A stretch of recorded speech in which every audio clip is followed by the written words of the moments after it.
Super Bowl tainted? Should there be a What do you guys think? Neither do I. Has this, however, detracted from your joy of winning the Super Bowl? Absolutely not. Why not? Because we earned and achieved everything that we got this year as a team, and I'm very proud of that, and our fans should be too. Off to Brady there. Brady saying he hasn't digested the full report and that he is still a part of the process, obviously waiting for punishment. Brady's agent, meanwhile, Don Yee, was on Mike and Mike this morning. This is what he had to say. A lot of people already are assuming there's going to be some punishment. I want to go back to the report again. The report stated that it was more probable than not. Okay, when a lawyer writes that, they're basically saying that it's 50.1% versus 49.9%. Essentially a coin flip. And so I'd be just interested to see, what the league does, because the league's not obligated to follow the findings here. The league could decide that, well, with the 50.1% versus 49.9%, we don't think that there's enough here. After a 3.5-month investigation, millions of dollars spent, we just don't think that there's enough here for a maybe. All right, not enough here for a maybe. That was Don Yee again. Tom Brady's agent, Stephen A.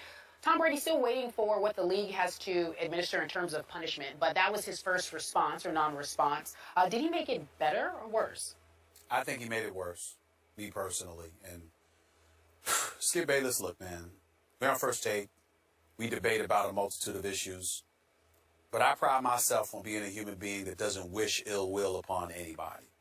I might call it like I see it, but that doesn't make me happy about it. I wish everybody could get paid. I wish everybody could be successful. I wish everybody could be happy. I think the world is a better place that way. When I look at Tom Brady last night, I saw somebody who was evasive. I saw somebody who was leaning on the crowd for support. And it's just me. There's no evidence that you can attach to it or anything like that. It's just a personal opinion of mine. You have just been accused of being a cheater. People like Skip Bayless go on the air and they bring up your 4 Super Bowl rings and question whether or not it would be tainted. Christopher Mad Dog Russo and others echoed those sentiments.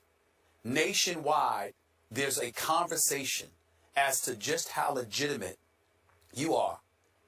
Skip Bayless, I had Shannon Sharp, your friend and mine, Hall of Fame tight end, that came on my radio show yesterday and said that if Tom Brady were being inducted into the Hall of Fame today, he would not show up because that man dishonored the game because it is clear that he cheated. And you're Tom Brady, and these are not isolated opinions.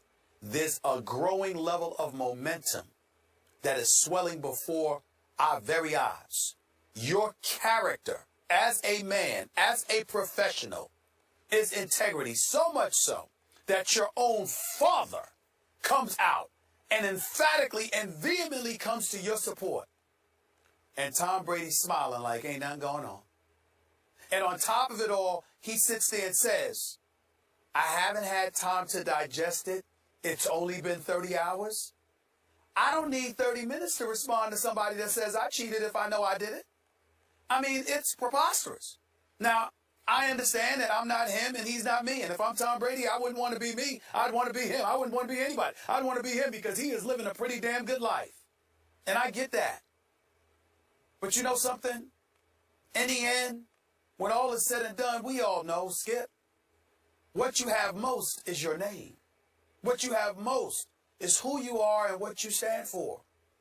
And for Tom Brady to be the closest thing to a paragon of virtue outside of Peyton Manning, to have the impeccable and near flawless reputation that he has had throughout his illustrious career, to sit there and to be so nonchalant and to come across as so dismissive when you have been called a cheater, it's mind-boggling to me, man.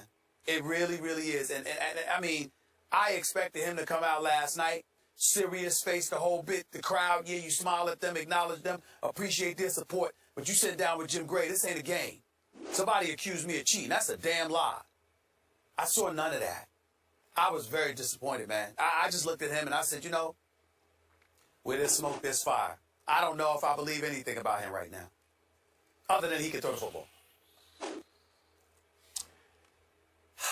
I cannot disagree with the thing you just said. I must admit and agree you are correct in everything that you said so far. I'm going to repeat what I said at the end of the show yesterday. I am still open to hearing Tom Brady fight back in public and try to refute this Wells report point by point, especially its conclusion, as vague as its conclusion might have been. Allow me a couple of minutes, Stephen A., to say that I spoke to 3 people last night who are close to Tom Brady, and all 3 said that he keeps telling them he is completely innocent and that those ball boys, as they call them, did nothing wrong. Now, is Tom Brady just being delusional about that in private? Maybe, because obviously, as we talked about yesterday, the circumstantial evidence in the Wells report is awfully convincing. And it was hard for me as a Brady supporter and a fan to sit here yesterday and say, hey, sounds like they got him. The text messages and all the circumstantial involvement in the video of the guy, the attendant in the referee's locker room taking the balls into the bathroom for 100 seconds before the game. I mean, just doesn't smell right. Tom Brady does not look good. So, Stephen A., real quick point before I get to my conclusion. I did talk to our friend Jay Feely, a close friend of Tom Brady's, longtime NFL kicker. And I need to, for Jay's sake and Tom's sake, I want to make one point in favor of Tom Brady here. Jay did point out to me that all quarterbacks and kickers and punters pay the ball boys or the equipment people to prepare their footballs. So it came across like these were bribes to this McNally character. Mm-hmm.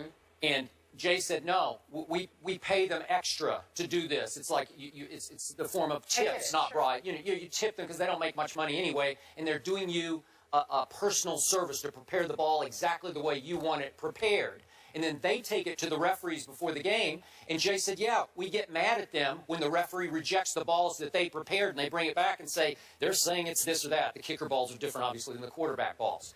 So, again, maybe circumstantially those texts weren't indicating bribes as much as autographed footballs, shoes, Uggs, whatever they might be, or just tip-type things. What they give them. Okay, so just for the record. Now to my conclusion, and this is where I'm so with you.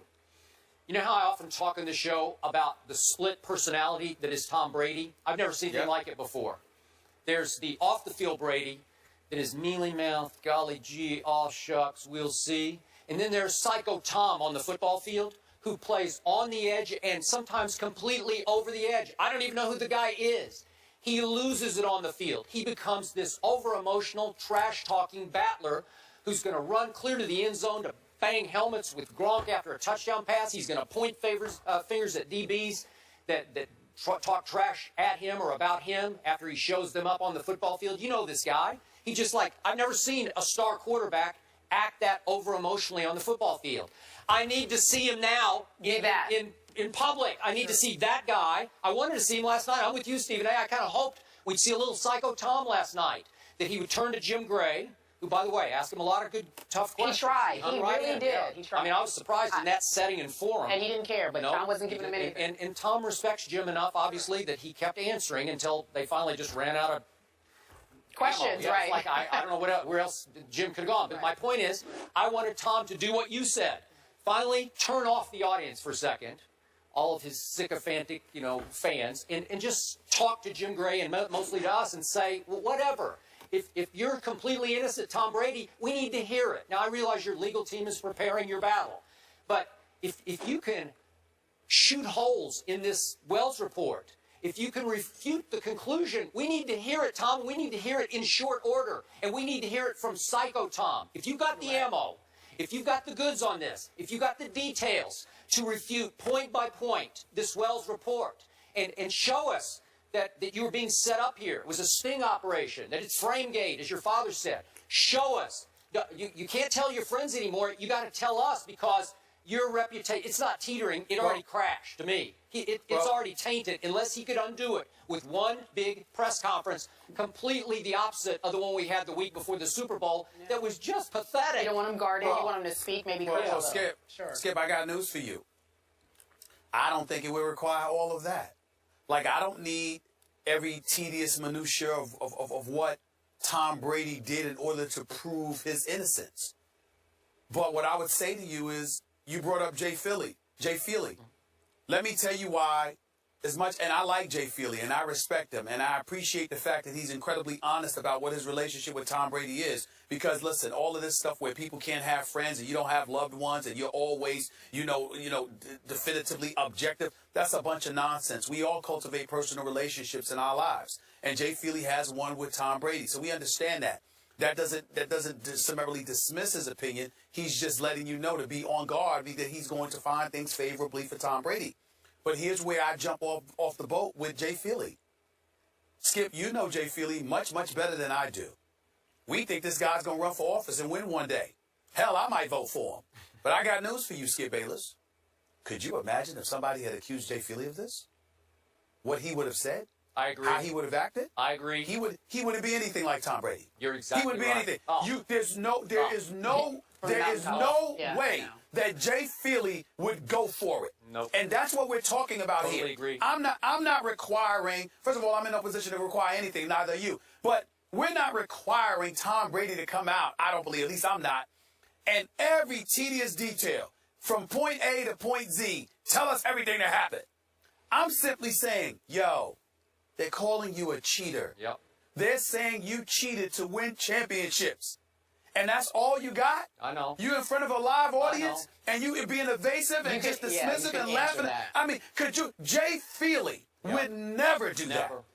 Jay Feely would probably be in Tom Brady's face. What are you doing? Okay, well, what are you doing? I believe he has been in Tom's face. Yes. And So what remember, does that tell you? These are So what does that tell you? friends. They were close friends before Brady became Brady when they were young players at Michigan. Okay, I'm cool with that. Listen, I got no issues with Jay Feely. Okay. But my point is, in the end, Jay Feely texted me later in our discussions last night and said that you're right, and I'm paraphrasing slightly, but he said he needs to fight and not shrug. Yeah. That's Jay Feely. He needs to fight and not shrug. That's fair. Right, there we go. Okay. All right. Well, at least Jay Feely's acknowledging it. Yes. That's what I'm looking for, is what I'm saying. Stephen A. and Skip Bayless says Tom Brady, they're calling you a cheater. In short, you need to fight, not shrug.